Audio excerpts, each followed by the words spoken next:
Real জেতে, Real এভাবেই জেতে। বার্নাব্যুতে উৎসব শুরু, অপেক্ষা 15 নম্বরের। ইউরোপিয়ান শ্রেষ্ঠত্বে নিজেদের ছাড়িয়ে যাবার সুযোগ রিয়াল মাদ্রিদের সামনে।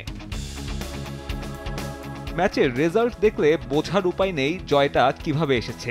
88 মিনিট পর্যন্ত যে দল পিছিয়ে ছিল তারাই সমীকরণ পাল্টে দিল মাত্র 3 মিনিটে। এবারের নায়ক হোসেলু, দুটো গোলই আসে লোনে থাকা এই ফরওয়ার্ডের পা থেকে। তাতে বায়ার্নের বিদায় ঘণ্টা বাজিয়ে ফাইনালে অল হোয়াইট শিবির। নাটকীয় ম্যাচের নাটকীয় ফলাফল। সময়ের হিসেবে পেছনে গেলে পুরোপুরি ভিন্ন এক প্রেক্ষাপটের দেখা মিলবে। শুরুর একাদশে না থাকলেও গ্যাব্রির ইনজুরিতে প্রথমার্ধেই মাঠে নামেন আলফান্সো ডেভিস। বদলি হওয়া এই লেফট ব্যাক বদল আনেন স্কোর কার্ডেও। কাউন্টার অ্যাটাকে হ্যারি কেইনের লং পাস, বা প্রান্ত থেকে সাজানো আক্রমণে রুডিগারকে বিট করে ডান পায়ের নিখুঁত শট। 1-0 গোলের লিড। নির্ধারিত সময় বাকি তখন মাত্র মিনিট 20।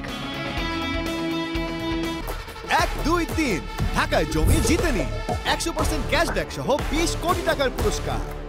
3 মিনিট পরে গোল শোধ করেছিল রিয়াল মাদ্রিদ, তবে ম্যাচে ফেরার সে উদযাপন স্থায়িত্ব পায়নি। ফাউল করায় ভিএআর বাতিল করে নাচোর সে গোল। তখন নিস্তব্ধ বার্নাব্যু। ঘটনার আকস্মিকতা বুঝে উঠতে পারেনি স্বাগতিক দর্শকরা। ঘরের মাঠে এমন পরিস্থিতি রিয়াল এর আগেও দেখেছে অনেকবার। সেখান থেকে ঘুরে দাঁড়ানোর গল্পও তো কম নয়। ওই যে বলে সান্তিয়াগো বার্নাব্যুর 90 মিনিট অনেক দীর্ঘ সময়, তার একবার প্রমাণিত করলেন হোসেলু। স্পানিওল থেকে লোনে আসা এই ফরওয়ার্ড এদিন রিয়ালের জয়ের নায়ক।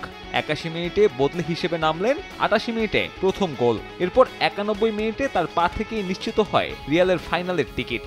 এখন অপেক্ষা সে ফাইনালের। বরুশিয়াকে হারালে রেকর্ড 15তম শিরোপা ক্যাবিনেটে তুলবে অ্যানচেলোত্তি শিবির।